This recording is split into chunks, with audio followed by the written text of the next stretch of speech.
De manera general, las 10 sefirot, las 10 facultades, como se encuentran en el alma de la persona, es sabido a todos que se dividen de manera general en las 7 emociones o las 7 cualidades, que de ahí se desprenden de manera más específica todo tipo de cualidades. Pero de manera general, estas 7 cualidades son: la primera es Gesed, bondad, que es entregar sin límite. Después, severidad, que es contraer y limitar para que no se entregue totalmente o que no se entregue del todo. Después viene la cualidad de Rahamim, misericordia, que es entregarle todo a aquel que recae sobre el nombre de que toca tener misericordia, darle a él. Esta cualidad de misericordia es una intermedia entre Gesed y Geburah, bondad y severidad.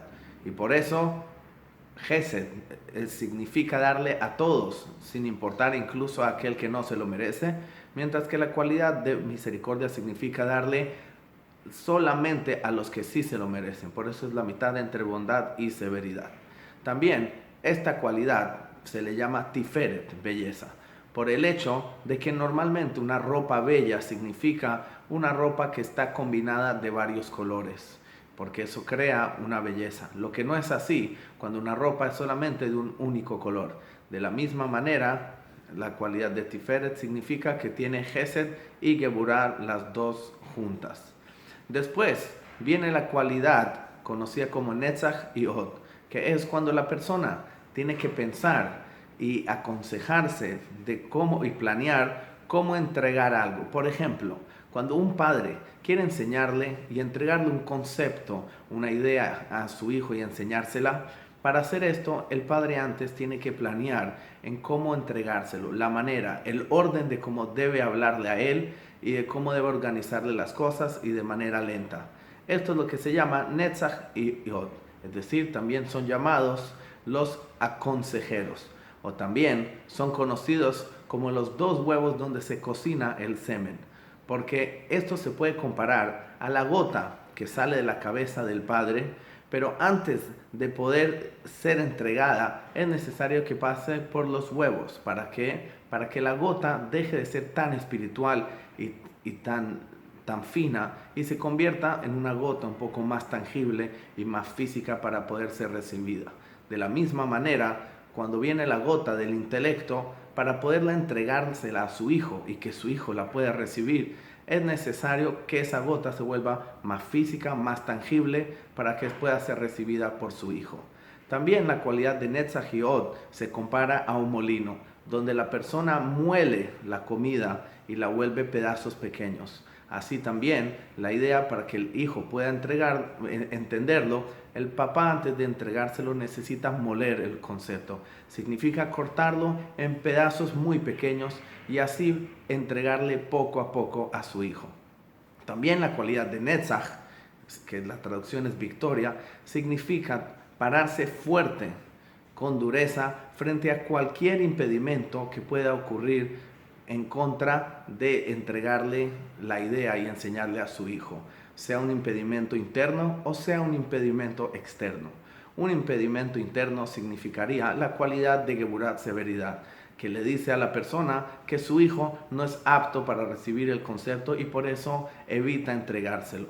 Netzach significa lograr conquistar y estar fuerte frente a esta opinión. Después viene la cualidad de Yesod, que significa que el padre conecta su intelecto con el de su hijo. Esto es, a través de que el padre tiene un deseo y un amor de enseñarle a su hijo. Porque si no hubiera este amor y este deseo de enseñarle, y el padre estaría estudiando él solo, y el hijo escucha, el hijo en realidad no entendería tan bien como cuando la persona lo hace con dedicación, quiere decir, con deseo y con amor a su hijo. Por eso conecta su intelecto con el de su hijo, de esa manera el hijo lo va a recibir de mejor manera. Y entre más sea el deseo y el amor de transmitirle a su hijo, mucho más va a ser la receptividad de su hijo para recibir el concepto. Estas son las cualidades del alma, pero estas se le llaman las cualidades externas. Después están dos cualidades internas del alma que se le llama amor y temor, que significa, por ejemplo, el amor a quererle entregar al hijo y el temor a no poderle entregar o que le cause daño a su hijo la información y por eso no le entrega la información o el concepto. Ahora, no importa si son cualidades internas o externas, la fuente de todas estas midot provienen de las tres intelectuales que es el Chabad, la Jochma Bina y Dat, sabiduría, entendimiento y comprensión. Y por eso siempre va a ocurrir de que todas las emociones y cualidades van a ser según el intelecto, como lo vemos con un niño, que según la capacidad intelectual del niño, así va a ser también las emociones del niño. Y por eso un niño va a apreciar cosas pequeñas, debido a que su intelecto es pequeño. Así de la misma manera ocurre con los adultos, que su manera de sentir y su manera de emocionarse es todo de acuerdo a su capacidad de Jochma y Binah, y sobre todo en especial la cualidad de Dat, de comprensión, que como nosotros vemos en la práctica, que dependiendo de cómo las personas comprenden un tema, de la misma manera es la manera que ellos lo sienten en sus emociones.